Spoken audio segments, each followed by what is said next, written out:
So, hello nga guys, mga mami ko, mga auntie ko. Ito lang yung ginagawa namin sa buong maghapon dito sa bahay. Ang baby ko is naglalaro lang, kung ano ginagawa.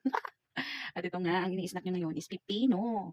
Alam niyo guys, yung baby ko talaga, simula nung bata pa to, siguro 6 months yan, nag-start siya kumain.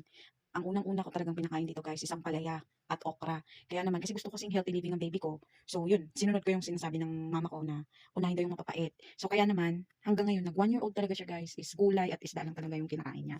And hindi ko siya sinasanay na pakainin ng masugar kasi pangit yun sa katawan lalo na pag baby pa, kailangan, sabi nga nila, 1 hanggang 2 years old, dapat ang bata is hindi makatikim ng matatamis. So, sana talaga is masanay yung baby ko sa mga ganitong pagkain na healthy, mga gulay, isda, yun lang, at hindi siya ma-expose pa gaano sa mga ma-process na pagkain, matatamis, kasi madadala kasi yun ng baby or ng bata sa pagtanda nila. Hanap-hanapin ng taste buds yun kapag once na ang ang lagi niyang ini-snack or kinakain is sa matatamis. So, ayun guys, itong baby ko na 'to napaka-takaw.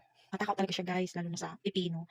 Yun yung pinaka-paborito niyang pagkain. And ito nga, hindi ko pa siya masyadong pinapa-expose sa yung mga matatamis na mga biscuits, gano'n. Ang kinakain lang talaga niya guys is yung mga walang lasa. Yun yung, pagkain niya. Skyflakes, yan yung pinapakain ko. Pero yun nga, paunti-unti lang naman. So, pangit talaga na mag-stock sa katawan ng sugar guys. Kaya sana po diyan sa mga mami ko na mga full-time, sana po, um, pag-aralan natin talaga at ingatan yung kalusugan ng mga anak natin, ng babies natin, para 'pag lumaki sila, hindi sila gaanong sakitin. Kasi nakakasakit talaga guys yung masyadong ma-sugar yung katawan, mataba. Yung baby ko kasi guys, hindi naman siya gaanong mataba, hindi siya payat, hindi siya mataba, pero siksik yung laman niya, mabigat, gano'n. And sana talaga is madala niya guys sa paglaki niya na hindi siya gaanong fun or hindi siya gaanong mahilig sa matamis. Like yung mga ice cream, chocolates, yan.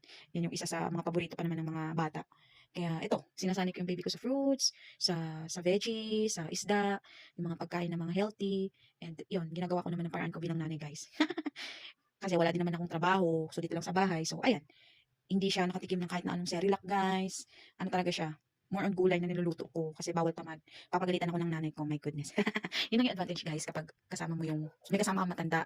Kasi lalo na pag nanay mo, kasi sila yung nag-guide talaga, sila yung may alam kung ano yung nakakabuti sa baby mo, ano yung bawal. Yung mama ko sobrang strict talaga pagdating sa apo niya, lalo na sa mga kinakain. Sinasabi niya, bawal yan sa pakainin ng ano, ganyan, ganyan. So, ano magagawa ko guys, kasama ko mama ko. And para lang naman yun sa anak ko, sa kabutihan ng anak ko, na hindi nga siya mahihilig or hindi siya mahilig sa matatamis kapag lumaki na siya. So, ayun guys, ito lang yung ginagawa namin daily dito sa bahay. Sa umaga, ligo, sa hapon, ganyan, tulog, tapos snack, tapos gabi na naman, matulog na naman siya. Hindi ko na alam guys, first time ko mag ganito guys, mag voice over. Ang hirap din pala mag-record guys. First time ko kasi mag-vlog guys. Gusto ko lang i-try. Gusto kong i-post lang sa YouTube channel ko yung memories ng baby ko para pag lumaki siya guys, makikita niya, uy, may video pala akong ganito, pinapakita ko ng pipino. Okay. So yun nga guys, at ito pa guys. Kasi yung baby ko kasi guys, nasasanay siya mag-screen time. So try ko talaga din guys na ilimit lang yung panonood niya ng TV. Kasi ang pangit din, ano bang iba na talaga ngayon ng panahon guys. Hindi katulad dati guys sa amin. Diyos ko, ganitong edad wala. Hindi pa gaano expose sa kahit na ano. Siguro pag kung yung mga 1 year old guys dati, hindi pa gaanong ano, yung kagaya ngayon na grabe manood ng screen time, lalo na expose sila masyado sa screen time. So yung baby ko na nasanay ko guys, kaya ang pangit, my gosh. Pero tina-try ko talaga guys na limitahan yung panonood niya, lalo na, dapat 1 hour lang, okey na yun. Kasi ang effect din nung guys sa mata ng bata hindi maganda. And yung mama ko lagi akong pinapagalitan, lalo na kapag naaabutan niya yung apo niya na naka-screen time pa. Naku, ano naman yan, kung ano yung sinasabi ng mama ko. Kaya yun guys, ang hirap talaga din lalo na magdisiplina ngayon sa bata guys. Lalo na guys 'pag first time mom ka. Kaya I'm so thankful guys na yung mama ko talaga siya yung talaga yung nagtuturo sa'kin kung anong gagawin. Kasi kung ako lang guys, di ko talaga kaya, siguro, charot, kaya naman. Yung mama ko lang talaga guys is maalaga din, strikta siya, lalo na sa apo niya talaga. Kaya lagi akong aware din dito sa mama ko, kapag hindi ko siya sinusunod. Okey lang naman sa'kin guys, kasi para lang naman yun sa kapakanan ng anak ko na yung mata niya hindi masira. Kasi iba na talaga ngayon mga babies guys, as in, yung mga 1 year old pa guys, grabe, grabe expose sa gadgets. Meron siyang good effect, meron din bad effect siya sa baby. Ang good effect yun guys, siyempre, matututo at the early age guys, maraming matutunan ng baby niyo. Pero yun nga ang bad side nun, ang bad effect naman nun is yung mata niya exposed, yung base din sa pag-aaral guys, yung mga napapanood ko, ang isa sa pinakadahilan ng autism guys is yun nga daw yung screen time. Kaya ang mama ko laging nire-remind na huwag masyadong ibabad daw yung mata, yung baby, kasi naano nila yun, yung sa brain daw, gano'n. Ewan ko kung ano yun, basta yun yung napanood ko sa research. Ay naku guys, ang hirap talaga maging nanay. And yun nga, isa din daw yun sa main cause ng autism guys. Kasi wala silang social life, hindi sila exposed sa environment. Gusto ko nga yung baby ko guys talaga, gusto ko siyang makipaglaro sa labas kaso sa labas naman namin guys walang mga bata.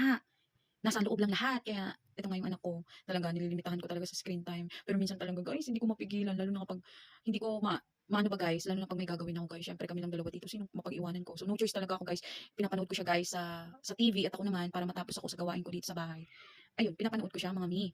Kaya ang hirap din minsan talaga, yung way ko is hindi naman yung para maging ano yung anak ko. Wala din kasi talagang magbabantay, magtitingin. Kaya pinapanood ko siya guys. Pero yun nga, bad talaga yun. Kaya gusto ko sana talagang limitahan. Kahit mga 30 minutes, okay na yun. And dapat talaga patulugin ng baby.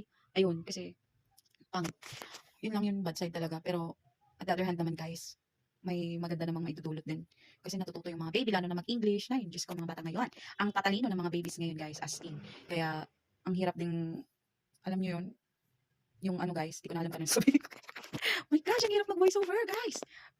Yun, mahirap din talaga magdisiplina ng ano. Pero kung gusto mo talagang lumaki yung maayos yung anak mo, guys,